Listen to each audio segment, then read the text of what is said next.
Hello, folks, and welcome to this edition of Hope on Wheels. My name is Travis Noah. Today, what I'd like to talk about is socialization for people with special needs, especially around the holiday times, but socialization in general when you're talking winter here in Alaska. But before I get into that, some of you may be looking at this video and like my last one that I just posted, be saying to yourselves, this video looks different yet again. Truth is, it is, like I said in the other video. This time it's being filmed at my house, but I'm using my computer to film it, which is why I'm wearing a headset for it. It's so that you can understand me because it makes sure that the video comes through clearly instead of just through the webcam speaker. Anyway, what I'm going to mention to you is this. Winters in Alaska can be difficult for people with disabilities. It doesn't matter whether they use a wheelchair or not because the cold, the snow, all those factors. So getting out can be a real challenge, if not impossible, for some people in the wintertime for a variety of different reasons. And they could be a whole host of reasons. And somebody would say, well, how do you socialize during that time frame if you're stuck inside 9 months out of the year? And how is it a person-directed life when you are stuck inside a lot of the time? Well, I use a variety of different technology for that. As an example, my immediate family anyway, lives here in Alaska, but they live in Fairbanks, 365 miles away. So we use the Amazon Echoes a lot to communicate. More specifically, one of my brothers and I use the Echoes a lot. I have two brothers, and the middle one in age uses the Echo with me to communicate a lot. My mom uses it with me a lot to communicate as well. That's another way to still interact with your family and friends. And the reason I say family and friends is the Echo, for example, you don't need to have an echo-to-echo connection. Now they have it set up where the Echo can call other phone numbers on your phone contact list.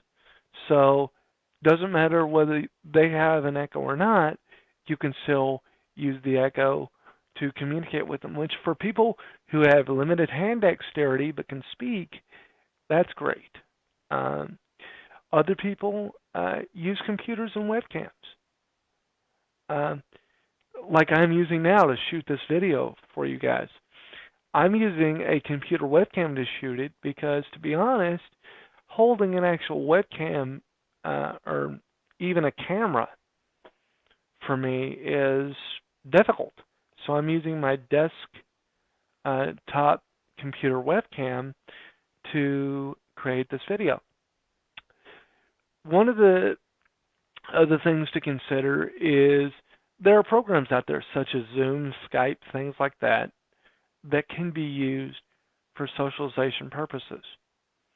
You can use iPads. You can use phones. I mean, most people know about all these options, but they've never really tried. There's a variety of people that have never really tried these options.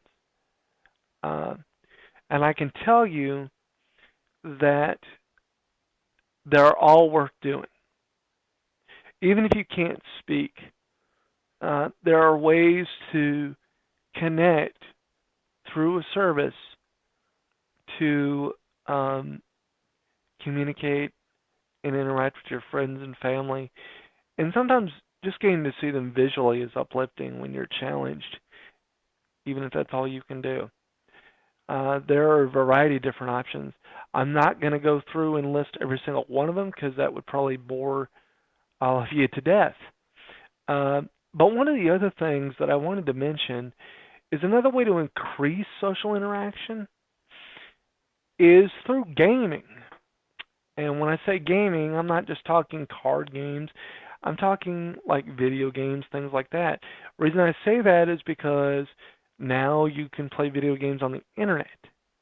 And some people say, well, that's all well and good, but what if you can't manipulate a keyboard? Because most people associate internet and video games, unless you're of a generation such as mine or younger, as keyboard and computer based. I'm not trying to generalize here. I'm just saying what I've run into. Every time you speak to somebody that is of a different generation, that's usually the response you get.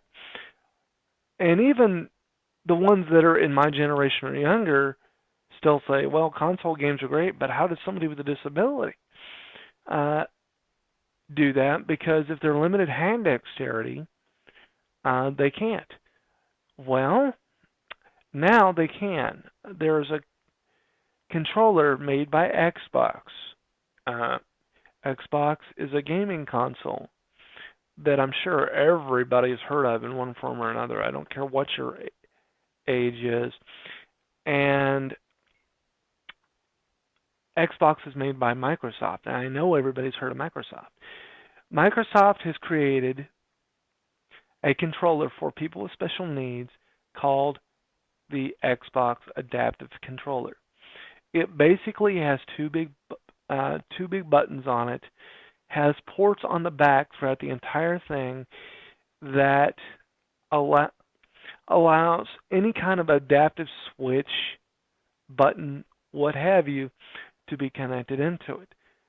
The idea behind this is once you come up with a set of switches for each individual person that works for their needs and what they're capable of doing, it allows them to play games, or at least play games with a friend locally if they're right there.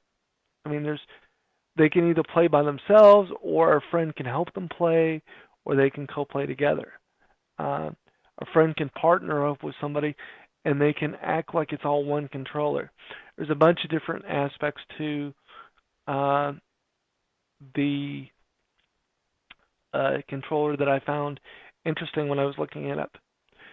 The reason I bring this up is in one of the articles that I read way back when, and I've been trying to find it since. There's some people when they were developing this who tried the gaming controller, but they didn't. The people that gave them the controller when they were developing it knew that these people were challenged, but the people they were playing against were in other states, other countries, whatever, and they had no idea because these people didn't tell them in any way, I'm disabled. They didn't say anything. Well, now some people have become friends because of that. They found out that the person's disabled, and through the gaming connection, they've realized that individuals, whether they're disabled or not, are capable of things, which is huge. Some people say, well, that's what we already all know anyway. Truth is, society knows it, but, it's not as readily known that we're capable of forming bonds and other things by everybody. It's just not a well-known thing. But through gaming, I've developed some friendships of my own that people who thought, somebody with a disability can't really do something. Well, got news for you.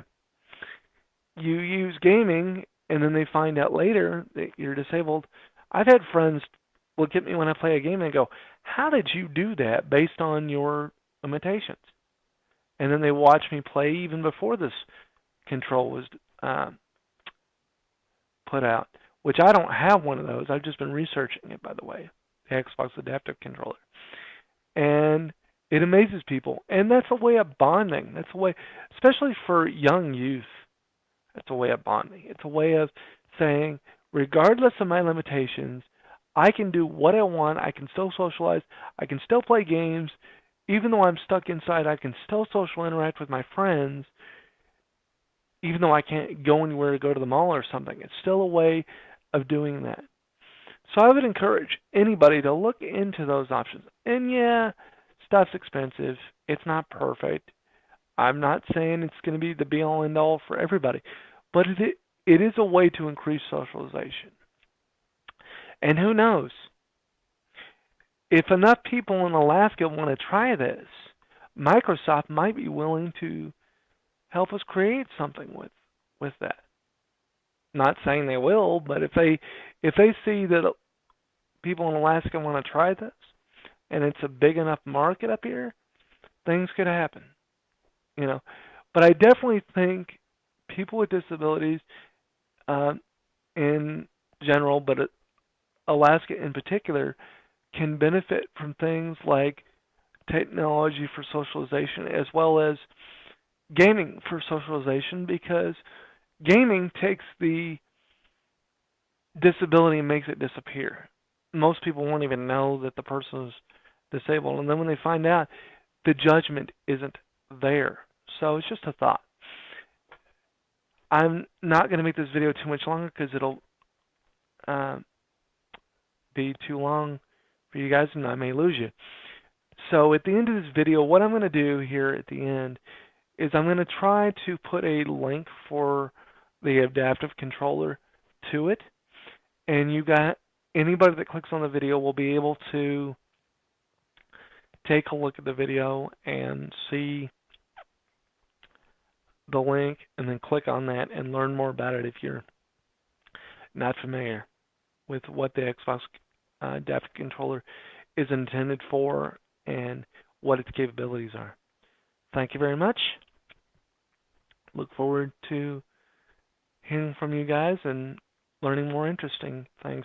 Also, before I exit here, I wanted to mention, if you have any questions about any of this or you want to discuss it more, please feel free to contact me at my email address, which is T as in Travis, Noah, Noah, at hopealaska.org. Have a blessed day.